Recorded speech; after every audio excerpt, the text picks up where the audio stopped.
All right, hello everybody. I'm Mike Readling, Navionics Marine Specialist. I'm here tonight with DOA Pro Staff for Captain Ed Zyak. We are going to talk a little bit about inshore fishing. Ed and I are here in Stuart, Florida. I know Ed's fished here for what? My whole life. His whole life, which is like 74 years. Almost. And I grew up in Jupiter fishing there, and I moved back over to Stuart about 12 years ago. So we've got a lot of inshore knowledge around here, looking for all kinds of different species, most notably snook. Snook right now, for sure. Snook right now, for sure. Ed's specialty, I think, sea trout. Whenever I think sea trout, I think Ed Zyak, especially when he's holding big fat ones like that. Yeah, I do a lot of that. And redfish. So I think what we really want to kind of get into today, and the reason Ed is here and I'm just going to listen, is how to fish different baits, different kind of conditions, different tides, what you want to look for, and then most importantly, how when you've got a bait on the end of your line, how you want to be able to work that bait, whether it's along the bottom or across the top or whatever. And this is our expert when it comes to that. So what do you want to target first? What species do you want to look for first? Well, since it's summertime, let's talk about snook fishing. Where do you want to fish for snook? Well, right now, most of the fish are in our inlet, in the passes on the west coast. So being we're in Stuart, let's just go to St. Lucie Inlet. Let's check it out, see what we can do. It's no secret. There's a bunch of snook in there right now. They move around different places with the different tides. So this is the St. Lucie Inlet on the Navionics chart viewer. And do we want to talk about an ingoing, outgoing? We'll just talk about, most guys right now are bait fishing them. And because we have lost a lot of our habitat here, there's a lot of pressure on that fishery right now. A lot of live bait pressure. So what we like to do, because I like to throw artificials, I mean, I'll go in there and throw bait, but sometimes they'll turn their nose up at a bait. They're seeing bait after bait after bait all day long. So a very, very effective lure right now in our inlet for snook, regardless of tide, is a little 4-inch shad. And it's something that's small. If they're feeling a lot of pressure, sometimes they tend to like a smaller bait. They feel more comfortable jumping up there and grabbing it. And I will put this on one of our short shank jig heads. This is my favorite color right now in the inlet. It's called Bayou Tiger. Bayou Tiger. Yep. I don't really know what they think it is, but they like it. And I'll take this to the same places that I'm throwing live baits for snook. And, calculate the speed of the tide, get above them, get this thing right down on the bottom to them. And a lot of times right now, pitch a live bait out with the current going so strong, plus the water releases on an outgoing tide, that bait is having a really hard time getting to the bottom. So they'll go right over the top of the snook over and over. And I can take this and I can bump this all the way up to a 3/4 ounce jig head and it still performs well and really make sure it's right down in their face. So that's one other advantage I have when I'm throwing something like this. Now, in the inlet, I fish different places on different tides. If you zoom in on that Navionics a little bit, you can see a lot of the contours. And I was always kind of grew up fishing without any type of electronics. And now I'm using them a lot more. I run a Humminbird Solex 12, which with my Navionics chip, I can pull up all these contours. And you can really see how you'll have a shallow contour that comes out with a deep water drop off on the other side of it. And that's places I'll look. When that tide's coming in, those fish will hunker down behind those higher spots and lay down in the deep and let the tide bring food to them. So you can easily look at these contours on here and find likely spots, which you would never see, with the dirty water. And I think one of the spots Ed is talking about is something like this, where you've got the contours that go from 2 to 3 to 4, and then you can see how as you go out a little bit from land, they drop off down to 11 feet. That to me looks like a decent spot to try to fish. That's a very good spot. That's it. Actually, there's a lot of fish in there right now. So it's kind of, you think maybe random where they're laying in the inlet each day, but it's not. They like certain things. And that chip's pretty awesome. Helping find that. So Bayou Tiger right now on a jig head, select your jig head weight according to the depth and speed of your tide. And then what you want to do is go ahead and cast appropriately. So a lot of guys will find the fish, mark them on their side scan units on their hummingbirds, and try to bomb right at the fish. So I like to throw way above tide, way above the fish, up tide, make sure the jig's on the bottom. And when we're fishing for these snook, you want to kind of low and slow is what I tell everybody, low and slow. Little short hops, just a quick little pop off the bottom and let the tide sweep it. And most of the time when that tide's sweeping is when you'll get thumped.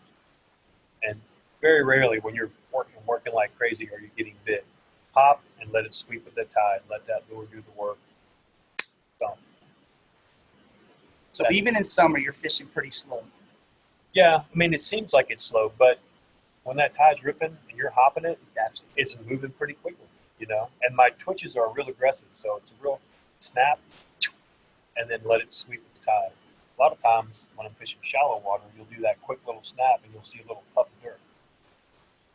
And I've seen the fish start tracking your bait and they'll go to the puff, to the puff, to the puff, and then they'll catch a glimpse of that bait and run up and nail it. So they utilize that. I like that heavy jig head bouncing off the bottom, scuffing the dirt. You know, it sends off a vibration and something visual for those fish too. Absolutely. Very cool. So what about, and I know this is big for a lot of people around here, top water and around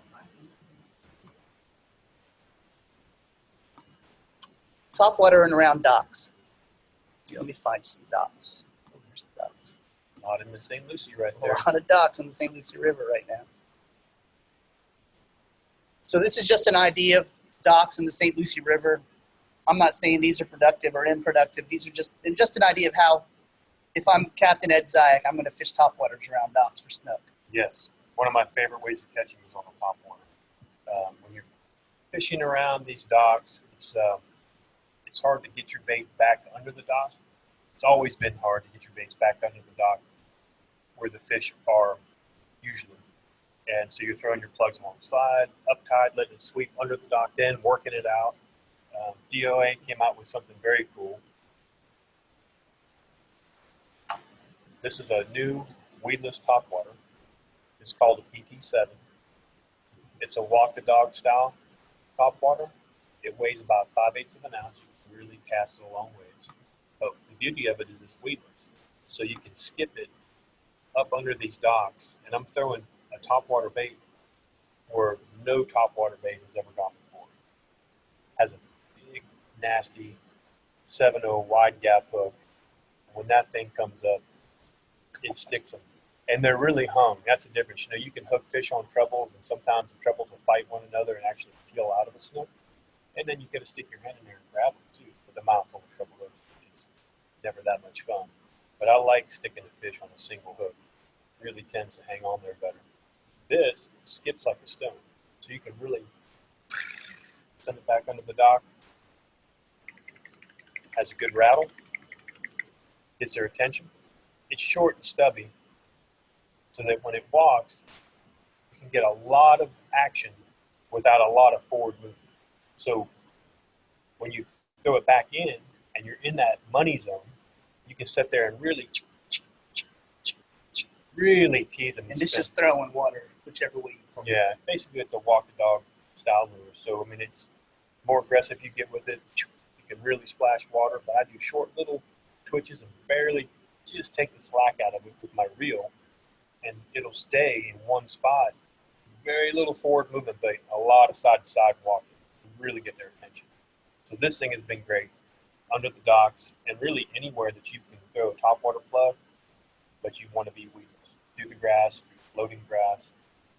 When the tide's dumped out and you have shallow grass exposed and deeper potholes, you can throw it right across that exposed grass, drag it to the pothole, and walk it right across it. Where I used to try to make pinpoint casts to the back of the hole. You know, sometimes you make a perfect cast on a shallow sand hole.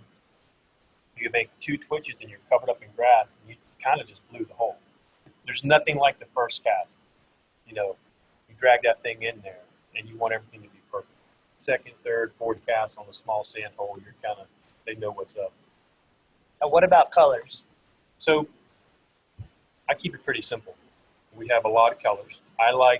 This is one of my favorite colors for trout, snook, and redfish. This is our glow, but it also looks like a bone color, and that's traditionally been just a hot color for me and a lot of folks. So I like bone. I also like kind of a natural looking color. So, something sort of natural bait fish pattern, a little red on the chin, green back. And then we have a really, really cool color. It's clear holographic. It's the 382. It's right there. I guess I've used them all up, but I'll show you what it looks like in the shrimp. So that has a lot of real strandy glitter in it, and it captures just about every color imaginable. And a lot of times in the summer, we'll have a bunch of glass minnows that pile into our estuary. They get swept in. You'll see little birds picking, diving. And when the tide starts to dump, it'll take those minnows and line them up in a long line across the flat. And those snook and trout and redfish will get underneath those minnow schools and just pick them off. It sure will. So, but they'll hit a topwater. So they might be eating tiny minnows, but they'll still eat a big club.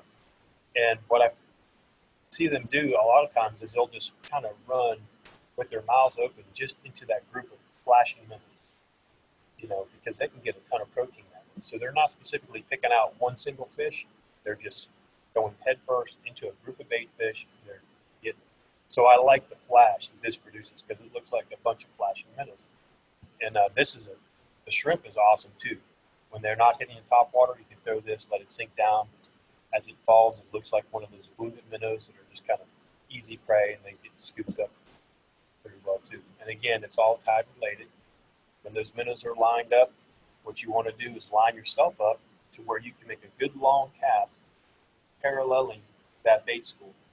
And you want to be up tide. You want your bait just to kind of sweep into that bait real naturally. You don't want to plop it right. Do not cast into the middle of the bait school. So you want to throw up tide, let it sweep. With the shrimp, you want to give it a little twitch and just let it glide on in the tide. I like to line it up where I'm throwing across a long line because then as I'm bringing it back, I can stay in that line. I can stay in the zone longer. So if this bait school is lined up this way, and I throw it this way, or I throw straight this way and bring it through, I'm coming through a small section of a likely area to catch a snook.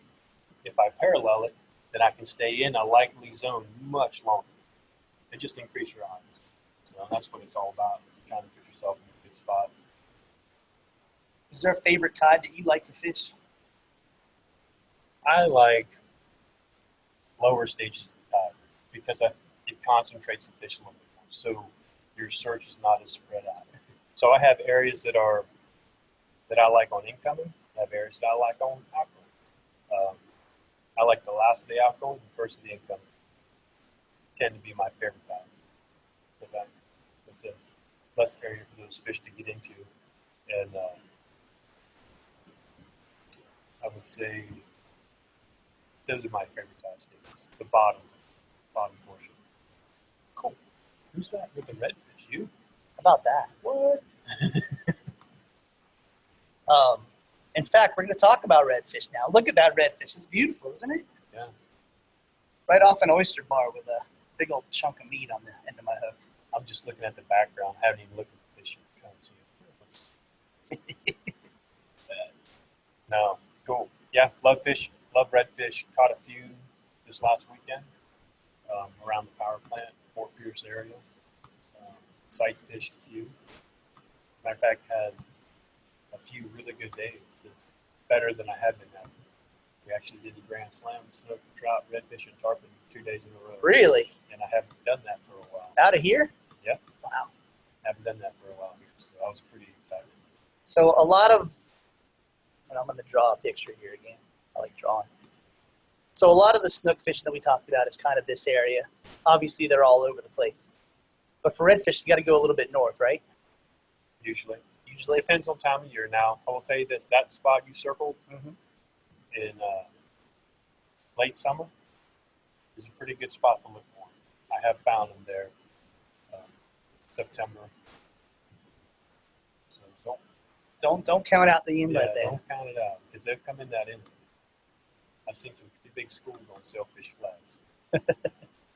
So tell me about fishing up north a little bit, and we're just going to go up towards Fort Pierce. Yeah. Fish a lot up there. The same stuff applies wherever you are, wherever you go. You know, I try to keep it simple. If the water's clean, I throw lighter colors. If the water's darker, I'll throw darker colors. Okay. And you know, if I'm not sure where the fish are, I'll throw something that I can really cover some ground with. When I first started pre-fishing for this weekend, I started like Monday, Tuesday, when I just started looking around a little bit. And we had a CCA tournament in town. So the folks that were hiring me kind of were expecting me to know what was up. And I threw a lot of lures you can cast a long way and explore. So this is our 3-inch shad. Okay. This is a great lure to throw and cover a lot of ground with. I have it rigged weedless here. And a lot of times I'll do that and add a little belly weight to it and cast it a good long ways. But it has a good tail action. And if you're not sure where the fish are and you just need to keep moving and looking, you can throw this and just crank it like you would a spoon. And they'll respond to it the same way. Really, just reeling in.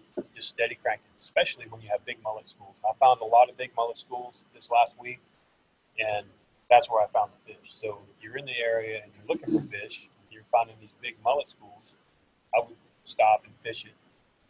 And this is a great lure to throw because you can cast it right through all those mullet bodies and just slowly crank. Slow step. Don't jump on it. And I know this tail puts out a ton of vibration. It does. This is rigged on an unweighted hook. So when I was throwing it this weekend, I was throwing more on a hook that had a little bit of weight on the belly.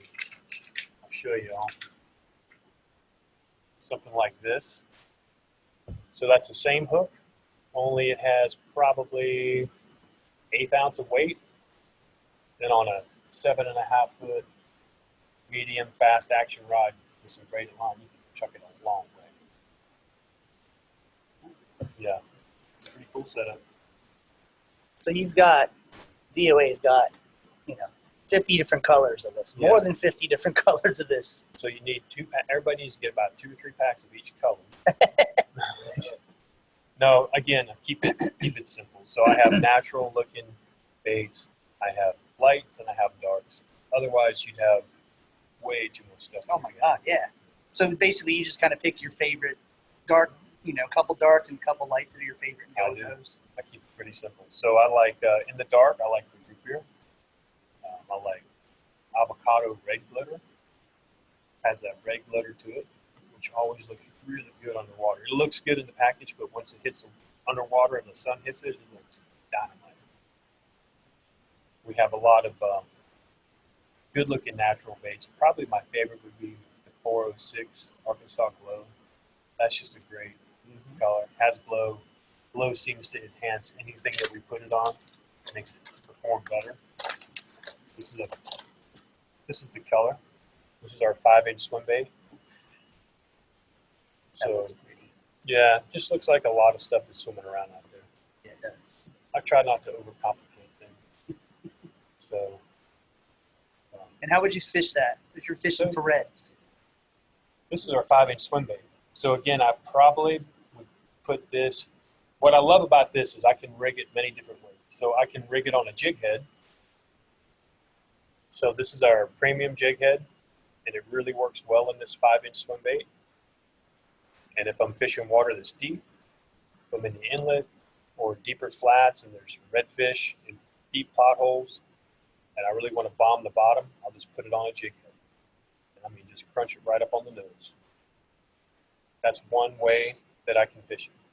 Now I can adjust the weight of my jig head, so if they're in 20 feet, not a problem. I'll just put a heavier jig head.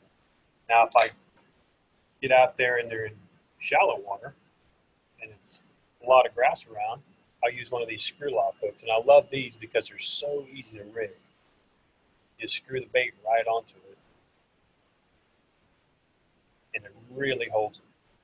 So once you put the hook in, the hook point on this kind of dives back into it.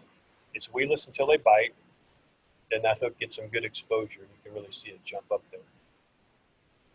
Now, what I like about the screw lock is if they bite and they yank on it, it's not coming off the screw.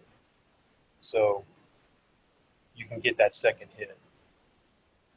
A lot of the long neck hooks that go through, sometimes you can't get the hook, the bait will get all pulled down and boogered up on the hook, Right. and it just loses the action that it needs to get that second bite. So the 5-inch swim bait, I'll throw if I know they're feeding on bigger baits. I did try to throw this, and I tried to throw the 5.5, which is this. That's our 5.5 jerk bait, just because they have good mass, and I can throw them on a weedless hook. Okay. Their fish weren't really wanting it. I had them looking, chasing it. They just weren't committing to biting.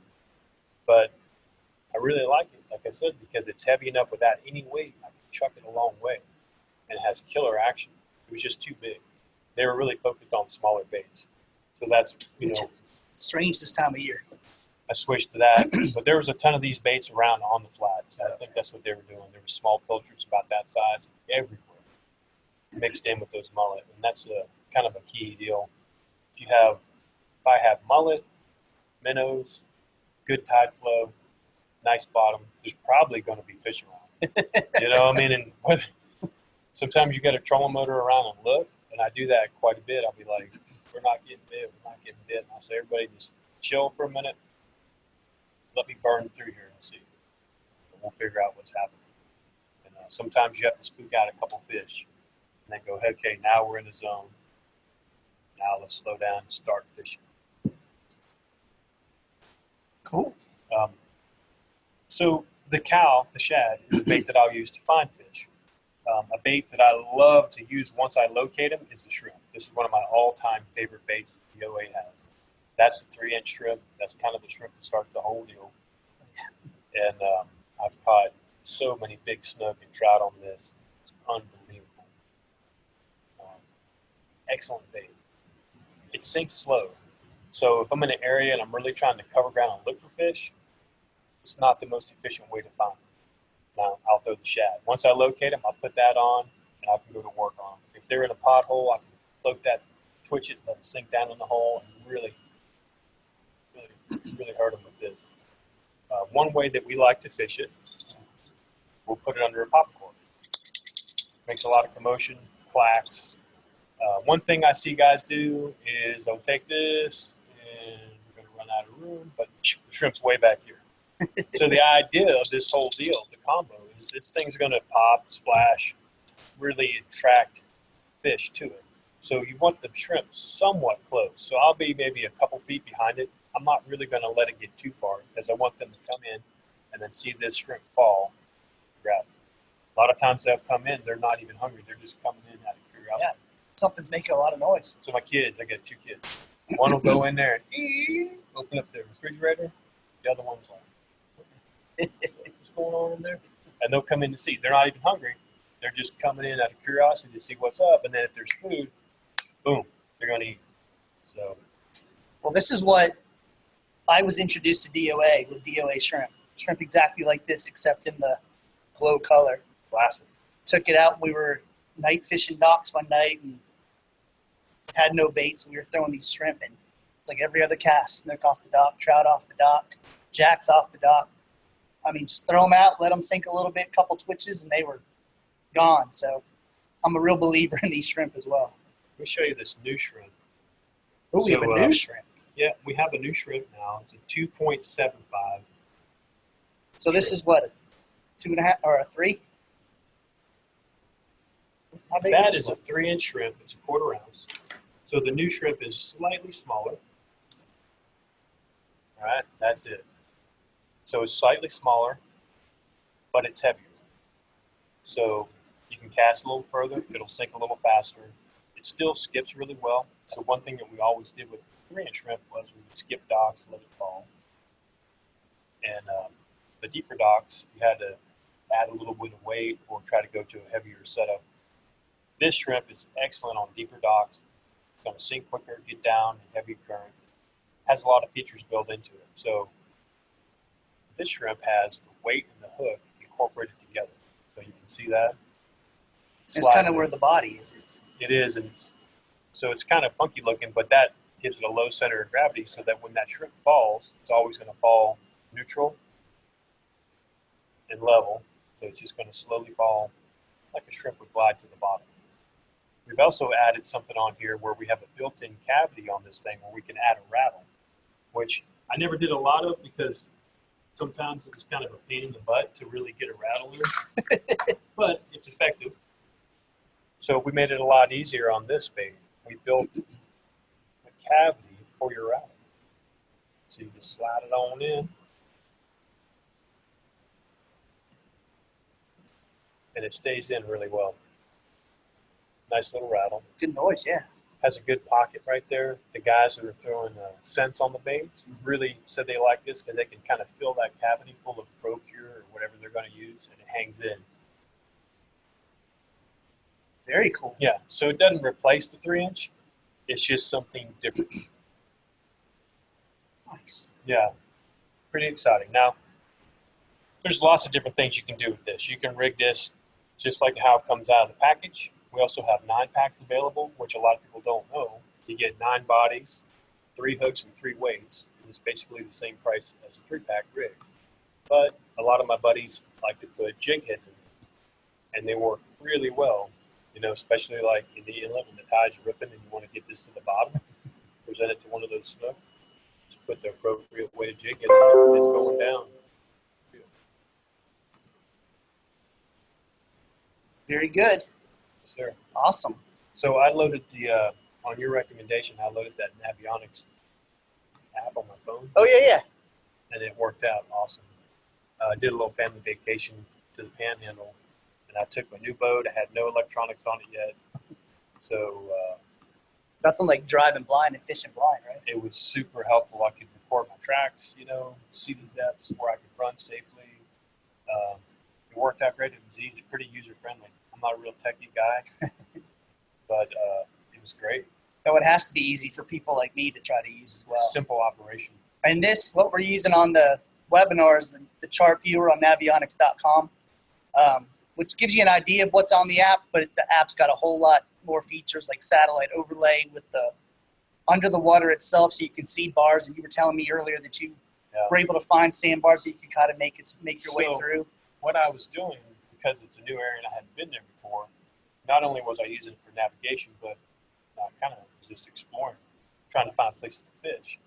And you can see like a shallow grass flat with a bar, and then this bar in particular had a few little cutouts in it, where when the tide was dumping, everything was on that flat would kind of funnel through there and sweep out to the little bit deeper water. And not knowing anything of the area, just going on basic fishing knowledge, I said, well, let's fish around these There things. should be fish there. So we did, and we did good. Had my daughter up there, and you know, no pressure, but she was expecting her dad to put her on some fish. So, Well, I mean, when your dad's at Zyak, you expect something on the end of your line. no pressure, man. I was like, okay. So we went to the first thing I saw on there, that little gap. I'll show you. Where were you? We were in Port St. Joe. Okay. In the Panhandle. So we went to one of those little gaps in the bar, and it came off the shallows and it dropped into like 3.5, 4 feet. So we put on deadly combos, real easy for novices to operate and super effective sometimes, you know. So Yeah, close. there she is. Yeah. So that's a nice trout she's got. Yep. And that's on a DOA deadly combo. Got the 368 shrimp. It's a clear red glitter. And again, that's one of those things that really light up. I mean, it looks good right there because you see the thing in the water. So pretty cool. And that's a Pretty fun. perfect example of using this app that we've got in front of us to find a space that looks like it's good to fish and then throwing the right bait at it. And that was a sea trout. And as we said earlier, You know, one other thing, like what I was saying with that was, that's so cool to have this because I have my phone. And, right? you know, if my electronics go down or something happens, this is a pretty good little backup. Like this will get you home.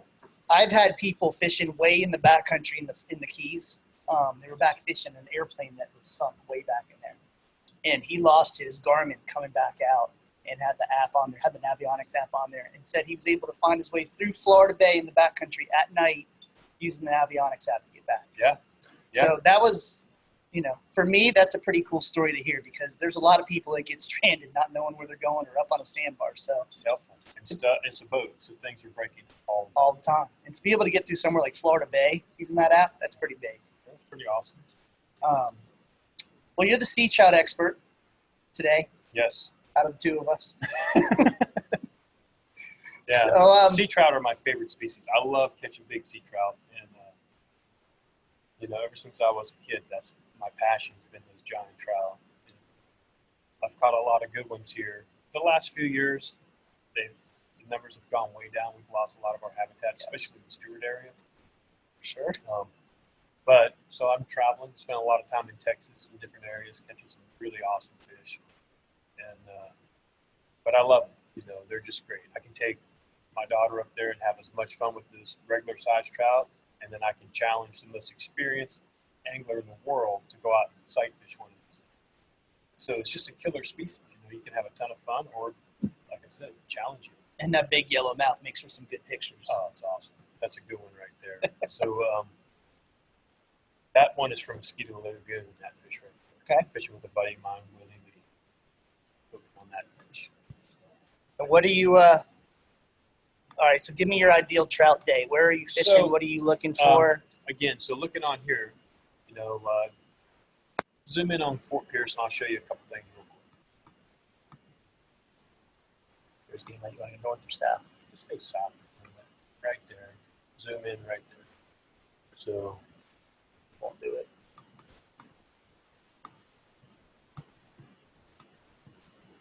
So traditionally, what I look for when I'm looking for a big trout area is really good habitat, really good water flow, food in an area that doesn't get constantly pounded by people. So they seem like they won't tolerate a ton of pressure. I'll look for areas that have that, surrounded by deeper water where they can feel safe and drop off that stuff. So there's a lot of spoil islands around Fort Pierce, north and south of the inlet. I catch a ton of big trout around the spoil. And if you'll look around, some of the spoils will have corners that are kind of deeper than others. That's a great spot to look for. Okay.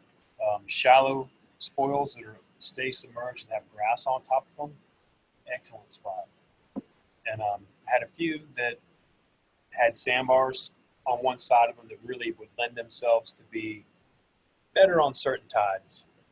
And so I had one in particular there that was just phenomenal on outgoing. So at the bottom part of the outgoing, the back of the bar was kind of shaped like a triangle, or boomerang, I would say, with grass in between. And the water would stack the bait in there, and as it got lower and lower, the bait would kind of concentrate off on the deeper edge, and the fish would, it's a lot easier for them to catch that bait. Yep. So they can't spend more energy than they're taking in. So a likely zone like that, they can just lay off in that deep, come up, eat, lay back down, come up, eat. And I was catching them two ways on these places. So I would either throw something on top of the shallows and work it, or I would try to catch the fish that were laid out in the deep. And I would bomb the deep stuff with like one of these 4-inch jerk baits. And that's one of my biggest trout was caught in Fort Pierce. It was 14 pounds, and it was on a setup just like that. Really? Yes, sir. 4-inch jerk bait with a 14-pound trout. Yep, that's it. Wow. It was the first day of a DOA outdoor rider event, and it was blowing like crazy. The first afternoon, we weren't even supposed to be fishing. I said, well, I found some fish, and the only guy I could get to jump on my boat was Jeff Wheatley from Florida Sportsman, and my buddy Jeff Page from the West Coast. And we rode from River Palms Fish Camp in Jensen in probably 30-mile-an-hour winds to Fort Pierce. Which is about 12 miles. Yeah, got out and started wading. We caught a bunch, and I stuck the big one right there at the end of the day. Kind of made the whole deal. So he was laid off on that deeper edge, and he had come up and blown baits, but then we'd seen him, and everybody was throwing on top trying to catch him, and I just put that on, kind of eased around the backside, and just bombed the deep. And that's what he was doing. He was coming up, and then he would drop right back off into that deep stuff where he felt happy. So look for out of the way places that have the good habitat that don't get a lot of pressure. They're super sensitive fish, so any type of noise, tall slap, dropping anything on the deck. I mean, you really got to be stealthy to catch one of the monsters. Even if you're waiting, you have to be super stealthy. Oh yeah, you don't need the bow slap, Right. the hull slap right there.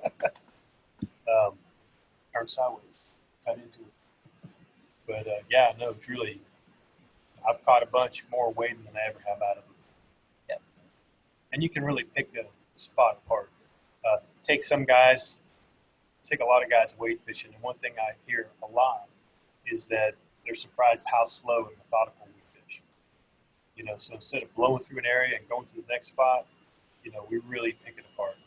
Every little pothole, edge, little seam, little drop off. I'm pretty sure I've walked by a lot of good ones and never known. That's interesting because I think a lot of people say you show up, you fish for 10 or 15 minutes. If you don't get a hit or see anything, you move on. Yeah, I think if you got to believe they're there. I've always said, you know, and if you know you're in a good spot, everything's right, you can bail and go on, or you can choose to stay and just know they're there, and you have a really good chance of catching the fish of a lifetime. So, but I want to show you something too. This is a really cool bait for us. Is this my favorite bait ever?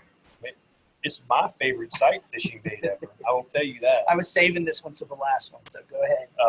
So about a year ago, about 2 years ago, we started doing a lot more freshwater fishing. We started coming out with baits. And so we have a whole line of freshwater products. One thing that Mark created was a lure called the snake coil. And it's really awesome. So we shoot it in a coil. That's it right there. It's a 12-inch snake that is shot in a coil. So when you get it, you have to uncoil it. It's like a cooking show, the magic of TV. Boom, it's uncoiled. Look at that. It's amazing. So when it's uncoiled, it's full 12 inches. Incredible bait, largemouth bass. We've just been crushing bass on this thing. Swims like a snake. Because we shoot it in a coil, every time you stop it on the water, it coils back up. So really lifelike action. It's pretty awesome. We discovered that if we cut it down a little bit and put it on a screw lock weightless hook, it's an incredible saltwater bait. And I have fished all over, from all the Carolinas all the way out to the South Texas Mexican border. And this is by far the best sight fishing bait I've ever thrown. It's just incredible. We think it represents a sand deal for these fish. And when they see it, it's an easy source of food. Apparently, sand eels don't really run away like a bait fish does. And it's like a spaghetti noodle. It's like a right in. But they lose their mind. When they see it, they get excited, they come to it, and they're on it. It is deadly. Now, I know I've caught a ton of bass on these since I got my hands on them in, October? Yeah. At the Writers event. Yeah.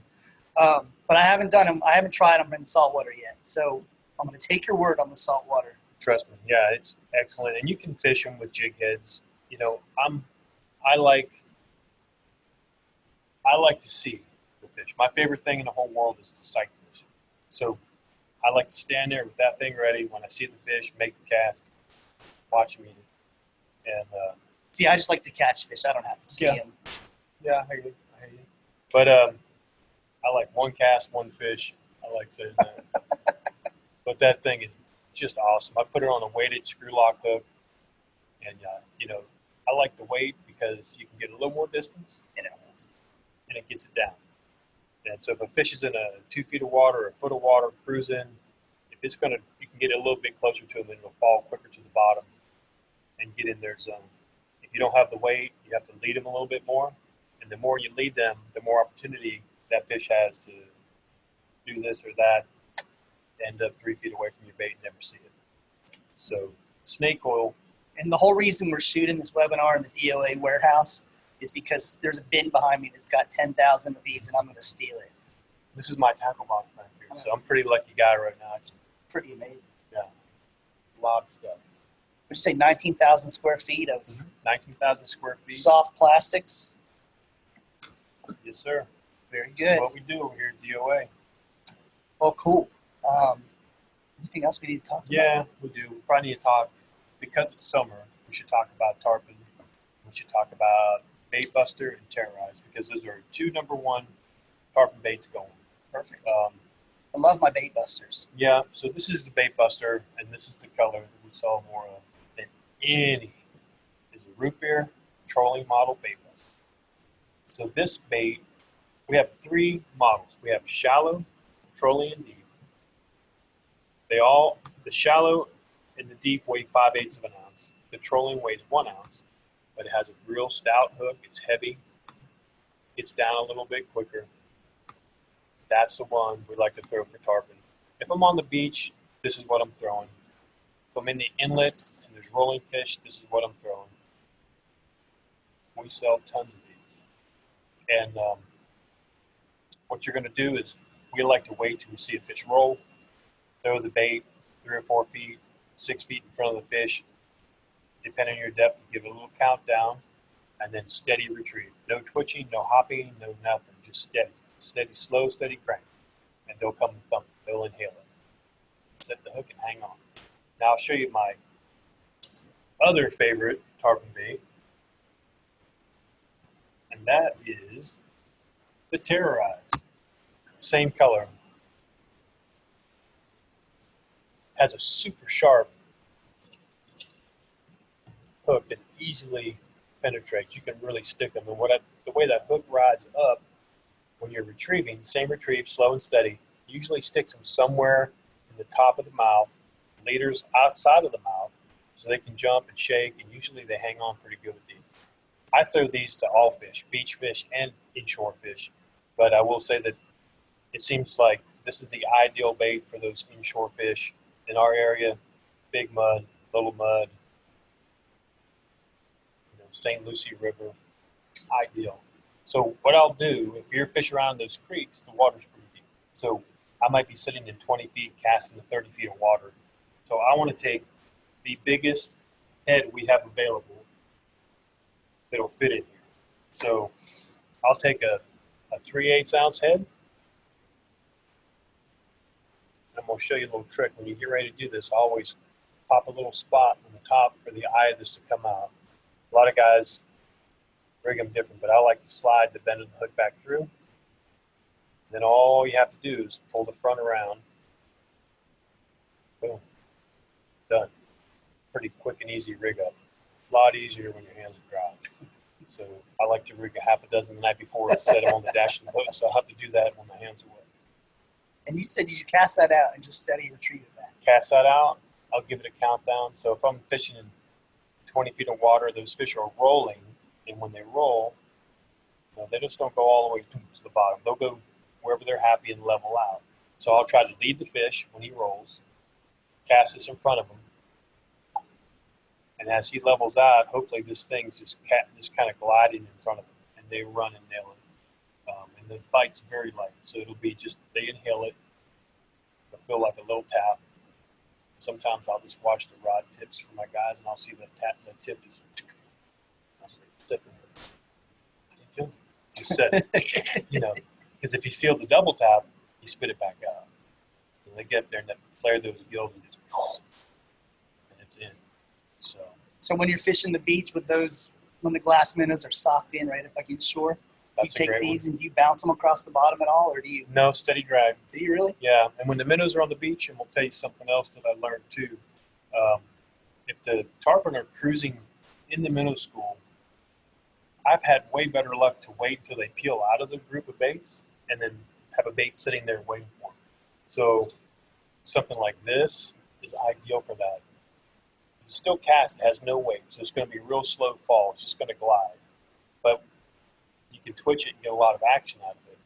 When I see a tarpon in the minnows, I'll wait. When I see him start to peel out, I'll fire this thing out right in front of him and just let it fall like a wounded bait. And, that's the best way to get them to come over and just inhale that thing. I don't like to plop it in front of them when they're in the bait school. It doesn't seem to work.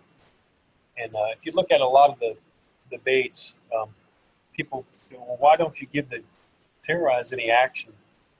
And I do for snook, but for tarpon, I don't. I just let it glide. I swear sometimes I think they see that as a crab just gliding. I don't know. I don't either. I mean, it seems like you're going to want a lot of tail sweat, tail It doesn't swing. really do a whole lot. No, it doesn't. And that's why bouncing it would seem to be the way to go. But Yeah. that's why you're better than me. I've tried bouncing it, and it's hard to resist the urge to do something. Because it's so heavy. You just don't do nothing. You just crank. But it works. Trust me, it works. That's the way to do it. And that's a pretty good lineup of our saltwater stuff. But you have to come back, and we'll go do a whole thing on our freshwater. We do need to talk about some bass fishing for sure. Lake Okeechobee and maybe some other places around the state. Cool. So there's our contact information. Hopefully Ed's is right. I made it up off the top of my head. Are we right? That'll work. All right, perfect. If you guys have any questions, you can ask them in the next couple minutes. We'll try to answer them with the Q&A part of the webinar, or feel free to contact us afterwards. Thank you very much. My pleasure, man. Appreciate you. Thanks for coming down to the DOA World Headquarters. I love coming to visit here. It's pretty awesome. Yeah. We have a dog. He's sleeping right now. I know. He doesn't know I'm back here, so I can hide out for a while. All right, everybody, thank you very much. Have a good night.